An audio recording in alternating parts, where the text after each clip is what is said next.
அனைவருக்கும் வணக்கம். கேஃபிடே தமிழ் யூடியூப் பக்கத்தில் மீண்டும் உங்களெல்லாம் சந்திப்பதில் எனக்கு மிக்க மகிழ்ச்சி. Too good to be true அப்படின்வாங்க. Too good to be true அப்படின்னா என்ன அப்படின்றத தான் இந்த ஒரு பதிவில் நான் பேச விரும்புகிறேன். அதை விட முன்னாடி வந்து பார்த்தீங்கன்னா, நம்ம யூடியூப் சேனலை முதல் முறையாக நீங்கள் பார்க்குறீங்கன்னா, மறக்காம நம்ம யூடியூப் சேனலை சப்ஸ்கிரைப் பண்ணுங்கள். இந்த வீடியோ லைக் பண்ணுங்கள். உங்களுக்கு ஏதாவது கருத்துக்கள் இருந்தால் கமெண்ட்கள் வழியாக தெரிவித்துக் கொள்ளுங்கள். அதே போலவே இந்த வீடியோஸ் எல்லாம் உங்கள் நண்பர்களுக்கும் உறவினர்களுக்கும் ஷேர் பண்ணுங்கள். தொடர்ந்து நம்ம யூடியூப் சேனலை சப்ஸ்கிரைப் பண்ண அவங்களுக்கு பரிந்துரை செய்யுங்க. அதே போலவே நம்ம யூடியூப் சேனலில் வரக்கூடிய வீடியோஸ் அன்றாட வரக்கூடிய பொருளாதாரத்துக்கு ஏற்ற பர்சனல் ஃபைனான்ஸுக்கு ஏற்ற நிறைய வீடியோஸ் வரப்போகிறது. அதை நீங்கள் தொடர்ந்து பாருங்கள், சப்போர்ட் பண்ணுங்கன்னு சொல்லிட்டு இந்த பதிவை நான் ஆரம்பிக்கிறேன். Too good to be true அப்படின்னா என்ன அப்படின்னு பார்த்தீங்கன்னா, நீங்கள் ஒரு இடத்துக்கு போகிறீங்க. அங்கே வந்து ஏதோ ஒரு ஃபினான்ஷியல் இன்ஸ்ட்ருமெண்ட்டை நீங்கள் பார்க்குறீங்க. அதில் ஏதோ நீங்கள் மொபைலில் பார்க்குறப்போ ஒரு அட்வர்டைஸ்மெண்ட் வரும். இந்த மியூச்சுவல் ஃபண்டில் அதிகமான ரிட்டர்ன்ஸ் வந்திருக்கு அப்படின்னு சொல்லி, அல்லது இந்த ஸ்டாக் வந்து 10 மடங்கு 15 மடங்கு ரிட்டர்ன்ஸ் கொடுத்துருக்கு அப்படின்னு சொல்லப்படுகிறது. அல்லது வந்து பார்த்தீங்கன்னா, நீங்கள் காலையில் போயிட்டு பால் வாங்கிட்டு வரும்போது நியூஸ் பேப்பர் வாங்குறீங்க. நியூஸ் பேப்பர் தொடர்ந்து பார்க்கும்போது கூட நிஃப்டி, சென்செக்ஸ் பற்றியெல்லாம் போட்டிருப்பாங்க தகவல். அதில் வந்து ட்ரேடிங் சம்மந்தப்பட்ட தகவலும் இருக்கும். இந்த கம்பெனி ஷேரை வாங்குங்க, இவ்வளோ டார்கெட் ப்ரைஸ் இருக்கும், இவ்வளோ ஸ்டாப் லாஸ் போட்டுக்கோங்க, லாபத்தை நீங்கள் எட்டலாம். ஆனால் கீழே வந்து ஒரு சின்னதாக ஒரு ஸ்டார் போட்டிருப்பாங்க. அதை நம்ம பார்க்கவே மாட்டோம், அந்த டிஸ்க்ளைமரை. ஏன்னா மார்க்கெட் ரிஸ்க் கட்டாயமாக இருக்கும். பார்த்து நீங்கள் வந்து இன்வெஸ்ட்மெண்ட் முடிவுகளை எடுத்துக்கோங்க அல்லது ட்ரேடிங் முடிவுகளை எடுத்துக்கோங்க அப்படின்னு சொல்லி போட்டிருப்பாங்க. அதனால தான் நீங்கள் மியூச்சுவல் ஃபண்டில் பார்க்குறப்போ நம்மளுக்கு கீழே வந்து ஒரு சின்னதாக அந்த டிஸ்க்ளைமர் போட்டிருப்பாங்க. Mutual funds R subject to market risk. Please read the offer document carefully before investing அப்படின்னு சொல்லுவாங்க. அதனால் ஏற்றத்தாழ்வு இருக்கும் சந்தையில் வந்து பங்குச்சந்தையில், அதனால் பார்த்து நீங்கள் முதலீடு செய்யுங்க அப்படின்றத இதோடைய மைய கருத்தாக இருக்குது. இப்படி இருக்கிறப்ப வந்து பார்த்திங்கன்னா, நம்மளுக்கே அறியாமல் வந்து நம்ம வந்து முதலீடு செய்கிறோம். ஸோ நம்மளுடைய முடிவுகளுக்கு ஏற்ற மாதிரி தான் அந்த லாபமோ நஷ்டமோ இருக்கும் அப்படின்ற ஒரு விஷயம். So too good to be true அப்படின்னா, பேராசைப்பட்டு பெருநஷ்டத்தில் போய் அடையாதீங்க அப்படின்றத தான் இது இன்டைரக்டாக இன்னொரு வடிவத்தில் சொல்கிறாங்க. வாரன் பஃபெட் கூட இந்த மாதிரி நிறைய கம்பெனிகள் வந்து நிறைய ரிட்டர்ன்ஸ் கொடுக்குறோம் அப்படின்னு சொல்லி கனவுகளை கட்டி உங்களை வந்து அந்த ப்ராடக்ட்டை வந்து வாங்குறதுக்கோ அல்லது இந்த கம்பெனியோட ஷேரை வந்து இன்வெஸ்ட் பண்ணுறதுக்கு முதலீடு பண்ணுறதுக்கும் உங்களை வந்து ஊக்குவிக்கிறாங்க அப்படின்றத இருக்கிறப்போ வந்து பார்த்தீங்கன்னா, நீங்கள் ஒரு 10 அடி தள்ளியே இருந்து உன்னித்து கவனித்து பார்த்து அதுக்கப்புறம் வந்து உங்களுடைய முடிவுகளை நீங்கள் எடுத்துக்கோங்க அப்படின்ற ஒரு விஷயம். அதே போல் வந்து பார்த்தீங்கன்னா, மியூச்சுவல் ஃபண்ட்ஸ் அப்படின்னு பார்க்குறோம். மியூச்சுவல் ஃபண்ட்ஸை வந்து நம்ம இன்வெஸ்ட் பண்ணுறப்போ என்ன பண்ணுவோம், பாஸ்ட் பர்ஃபார்மன்ஸை பார்க்குறோம். ஒரு வருஷத்துக்கு முன்னாடி எவ்வளோ பண்ணியிருக்கு, ஃபண்ட்ஸ் ரிட்டர்ன்ஸ் எவ்வளோ கொடுத்துருக்கு, 5 வருஷத்துக்கு முன்னாடி எவ்வளோ கொடுத்துருக்குன்னு. அதுதான் ஃபியூச்சர் ரிட்டர்ன்ஸ்னு சொல்லி நம்மளால சொல்ல முடியாது. ஏன்னா மியூச்சுவல் ஃபண்டு பொறுத்த வரைக்கும் ஃபண்ட் மேனேஜர் வந்து எப்படி வந்து இன்வெஸ்ட் பண்ணுறாங்க, சந்தையில் ஆகக்கூடிய ஏற்றத்தாழ்வுகள் ஆகட்டும், பொருளாதாரத்தில் ஆகக்கூடிய ஏற்றத்தாழ்வாகட்டும், அல்லது வந்து பார்த்தீங்கன்னா ஜியோ பொலிட்டிக்கல் விஷயமாகட்டும், பாலிடிக்ஸ் ஆகட்டும், எல்லாமே வந்து பார்த்தீங்கன்னா பங்குச்சந்தை மேலே ஒரு மிகப்பெரிய இம்பாக்டை கிரியேட் பண்ணும். அதனால தான் உங்களுடைய ரிட்டர்ன்ஸில் வந்து அதோடைய பாதிப்பு கூட இருக்குன்ற ஒரு விஷயம். ஒருவேளை அது எந்த விதமான பாதிப்பும் இல்லாமல் அப்படியே சுமூகமாக போயிட்டு இருக்கு சந்தை அப்படின்னா, ஏற்றத்தாழ்வுலேயே வந்து ரொம்ப ஏறிக்கிட்டே இருக்குது சந்தை அப்படின்ற ஒரு பட்சத்தில் வந்து உங்களுடைய மியூச்சுவல் ஃபண்டோட ரிட்டர்ன்ஸ் கூட மேலே ஏறதுக்கான வாய்ப்புகள் இருக்குது.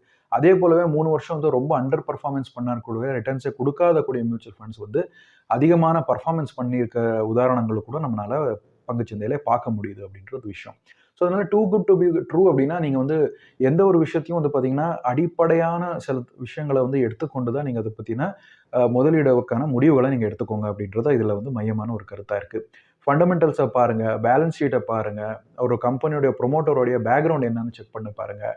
அவங்களுக்கு எதாரும் வந்து கோர்ட்டில் வந்து கேஸ் எதாரும் போட்டிருக்காங்களா இல்லையா, அவங்களோட எத்திக்கலி அவங்க நல்ல மனிதராக இருக்கிறாரா இல்லையா, குடும்பத்தில் வந்து நல்ல ஒரு விஷயம் வந்து பண்ணுறாரா, சமூகத்துக்கு வந்து ஏதாவது ஒரு விஷயத்த கொண்டு வர்றாங்களா அப்படின்ற ஒரு விஷயத்தெல்லாம் நீங்கள் வந்து அலசி ஆராய்ந்து பாருங்கள். அதுக்கப்புறம் வந்து பார்த்தீங்கன்னா, அந்த கன்சிஸ்டண்ட்டாக அந்த கம்பெனி வளர்ச்சி ஆகிட்டு இருக்கா, கடன் கம்மியாக இருக்கா, கேஷ் ஃப்ளோ அதிகமாக இருக்கா, டிவிடெண்ட் வந்து கொடுத்துட்டு இருக்கிறான்றதெல்லாம் வந்து நீங்கள் எடுத்து பார்க்க வேண்டிய ஒரு விஷயமா இருக்குது அப்படின்றது முதலீட்டுக்கு சம்மந்தமாக. இதே போல் வந்து பார்த்தீங்கன்னா, இன்னொரு முதலீடு ஒரு விஷயம் என்னன்னு பார்த்தீங்கன்னா, என்னுடைய வாழ்க்கையிலும் கூட too good to be true அப்படின்னு சொல்லிட்டு நம்பி சில இன்வெஸ்ட்மெண்ட் முதலீடுகளில் கொஞ்சம் கொஞ்சம் பணத்தை போட்டு இழந்திருக்கிற உதாரணங்களும் நான் சொல்கிறேன். ஒரு ஸ்டார்ட் அப்பில் வந்து பார்த்தீங்கன்னா, ஒரு அக்ரிகல்ச்சரல் பேஸ்ட் ஸ்டார்ட் அப்பில் வந்து நான் கொஞ்சம் பணத்தை போட்டேன். அது ஒரு 1 இயருக்கு அப்புறம் உங்களுக்கு வந்து கன்சிஸ்டண்ட்டாக இவ்வளோ பர்சன்டேஜ் ஆஃப் ரிட்டர்ன்ஸ் நம்ம கொடுக்குறோம். அக்ரிகல்ச்சர் சம்மந்தப்பட்ட அந்த ஸ்டார்ட் அப் இது. லேண்டில் வாங்கி வச்சுருக்கோன்றதெல்லாம் அவங்க வந்து ப்ரொஜெக்ட் பண்ணி அதில் பற்றிலாம் மார்க்கெட்டிங்லாம் பண்ணாங்க. அந்த செஷன்ஸ், வெபினார் எல்லாமே பண்ணாங்க. எல்லாத்தையும் பார்த்து கவனித்து சரி ஓகே அப்படின்னு சொல்லி தான் இன்வெஸ்ட்மெண்ட் நான் பண்ணேன். மினிமம் இன்வெஸ்ட்மெண்ட் டோக்கன் சைஸ் என்ன இருக்கோ அதில் தான் கொஞ்சோண்டு அமௌண்ட் தான் போட்டேன். அதுக்கப்புறம் சில மாதங்கள்லேயே இந்த கம்பெனி வந்து இழுத்து மூடப்பட்டது. செபி மூலமாக கேஸ் போடப்பட்டது. அவங்க இப்போ கூட அந்த கம்பெனி சம்மந்தமாக கேஸ் வந்து போயிட்டே இருக்குது அப்படின்ற ஒரு விஷயம். ஸோ இது ஒரு பக்கத்தில் இருக்கும்போது, இன்னொரு பக்கத்தில் வந்து பார்த்தீங்கன்னா, எக்ஸ்ட்ரீமான ஃப்ளக்சுவேஷன் ஆகக்கூடிய கிரிப்டோ மார்க்கெட்டில் கூட கிரிப்டோ கரன்சியை வாங்கணும் அப்படின்ற நோக்கத்தில் ஒரு இன்வெஸ்ட்மெண்ட்டை வந்து பண்ணலாம் அப்படின்னு சொல்லி எதார்த்தமாக யூடியூப்பில் வந்து ஒரு ஆடை வச்சு அந்த ஒரு பிளாட்ஃபார்மை பயன்படுத்திட்டு கொஞ்சோண்டு முதலீடு பண்ணேன். அதுலேயும் வந்து பார்த்தீங்கன்னா, அந்த கம்பெனி வந்து கிரிப்டோ கரன்சி கிராஷ் ஆச்சு சில வருஷத்துக்கு முன்பு. அது பேர் மார்க்கெட்டுக்கு போச்சு கிரிப்டோ கரன்சி மார்க்கெட் எல்லாமே. அப்போ அந்த கம்பெனி கூட இழுத்து மூடப்பட்டுச்சு அப்படின்ற ஒரு விஷயம். அதன் வழியாக வந்து கேபிட்டல் லாஸ் ஆச்சு. அதுக்கப்புறம் இன்னொரு கம்பெனி கிரிப்டோ கேர் ஒரு கம்பெனியில வந்து பார்த்தீங்கன்னா, முதலீடு பண்ணலான்னு போட்டப்போ, அந்த பிளாட்ஃபார்மே வந்து ஹேக் பண்ணப்பட்டுச்சு. அது இப்போ கூட வந்து கோர்ட்ல வந்து கேஸ் போயிட்டே இருக்கு. இன்டர்நேஷனல் கோர்ட்ல வந்து இந்த கேஸ் எல்லாம் போயிட்டே இருக்கு. 2 கம்பெனிலயும் கிரிப்டோ கரன்சி பொறுத்தவரைக்கும்.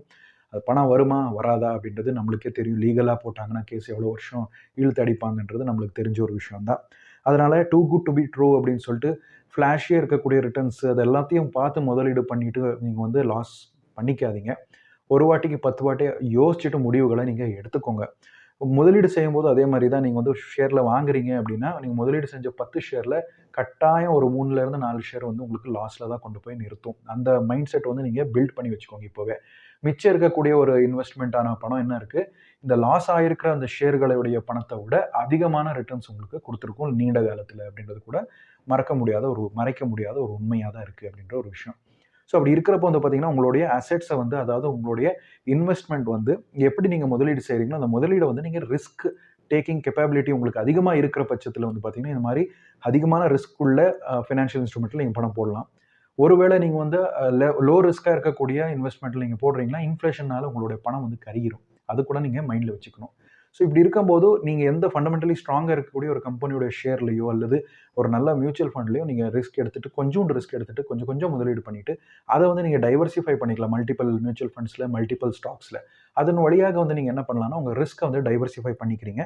உங்களோட ரிட்டர்ன்ஸ கூட அதுக்கேத்த மாரி டைவர்சிஃபை பண்ணிக்கிறீங்க. இத விட முக்கியமான ஒரு விஷயம் என்னன்னா, செபி ரிஜிஸ்டர்ட் ஃபினான்ஷியல் அட்வைசர் கிட்ட போய் உங்களுடைய இன்வெஸ்ட்மென்ட் டிசிஷனுக்கு வந்து அவங்க கிட்ட கன்சல்டேஷன் எடுத்துக்கோங்க. அது மியூச்சுவல் ஃபண்ட் ஆகட்டும், அல்லது இண்டிவிஜுவலான ஸ்டாக்ல இன்வெஸ்ட்மென்ட் பண்றதாகட்டும், உங்க ஊர்ல இருக்கக்கூடிய செபி ரிஜிஸ்டர்ட் ஃபினான்ஷியல் அட்வைசர கன்சல்ட் பண்றது இல்லாம, மற்ற செபி ரிஜிஸ்டர்ட் ஃபினான்ஷியல் அட்வைசரும் உங்களுக்கு கான்டாக்ட்ல இருக்கிறாங்க அப்படின்றது, அவங்க கருத்துக்களையும் நீங்க உள்வாங்கிட்டு பார்த்து, அதுக்கப்புறம் நீங்க வந்து ஒரு முடிவு எடுத்துக்கலாம். ஒரு ப்ராபபிலிட்டியா தான் நீங்க இதில பார்க்கலாம். ஒரு 5 பேர் வந்து 5 பேர்ல ஒரு 4 பேர் சாதகமாவும், ஒருத்தர் பாதகமாவும் சொல்லியிருக்காங்கன்னா, அது மேக்ஸிமம் வந்து அந்த அவங்களுடைய ஃபேவருக்கு தான் அது போகுது. ஸோ, அதனால எந்த விதமான பயஸஸும் நீங்க வச்சுக்க கூடாது. சைக்காலஜிக்கல் பயஸஸ். அதெல்லாம் தவிர்த்து நீங்க வந்து இது பண்ணணும். இதில வந்து என்னன்னா ப்ராபபிலிட்டி கூட இருக்கும். 50% சான்ஸ் நீங்க எடுத்துக்கிறீங்க. உங்களுடைய ரிஸ்க் வந்து அது லாஸ் ஆக போறதுக்கு 50% சான்சஸ் இருக்கலாம் உங்களோட இன்வெஸ்ட்மென்ட்.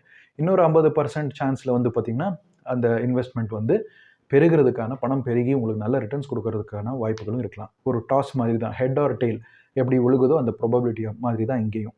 ஸோ, அத நீங்க மனதில கருதிக்கோங்க. அதுக்கப்புறம் வந்து பார்த்தீங்கன்னா, நீங்க வந்து இன்வெஸ்ட்மென்ட் பண்ணியிருக்கக்கூடிய அந்த தொகை என்ன இருக்கு? அதாவது அந்த கம்பெனி வந்து நல்ல கம்பெனியா அப்படின்றதெல்லாம் நான் சொன்னேன். டிவிடெண்ட் குடுக்குறாங்களா? ஸ்டேபிளான கம்பெனியா? அப்படின்றதெல்லாம் நீங்க பார்க்குறீங்க. அதுக்கப்புறம் வந்து பார்த்தீங்கன்னா, உங்களுடைய ரிஸ்க் டேக்கிங் கெப்பாசிட்டி வந்து ஏஜுக்கு ஏத்த மாரி குறைக்கிறதுக்கு நீங்க முடிவு எடுத்துக்கோங்க. ஏன்னா, வயசாக உங்களுக்கு அதிகமான ரிஸ்க் டேக்கிங் ஃபைனான்ஷியல் இன்ஸ்ட்ருமென்ட்ல பணத்த போட்டீங்கன்னா, பணம் ஒருவேளை இழந்து போச்சுன்னா, உங்களுக்கு ரொம்ப பாதிப்பு உண்டாகும். மனநிலையில வந்து மனதளவுல வந்து ஒரு பாதிப்பு வந்து உண்டாகும்.